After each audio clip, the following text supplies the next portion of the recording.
Do you need to modify the Windows 11 computer system language? I'll walk you through it step by step in this brief lesson.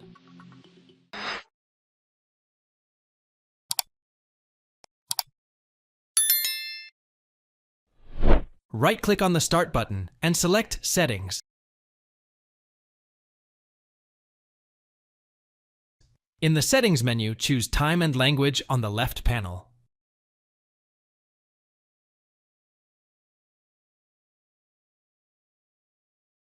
On the right, select Language and Region. Click Add a Language under the Preferred Languages section.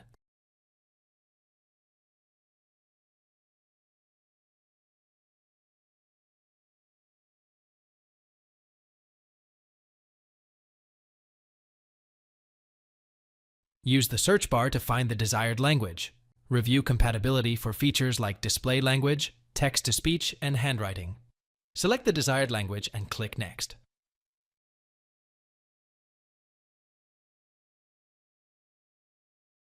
Keep the option to set it as the default display language checked if needed. Click Install and wait for the process to complete. Sign out of your account as prompted. Sign back in to see the new display language applied. Thanks for watching. If it helps, make sure to hit like and subscribe.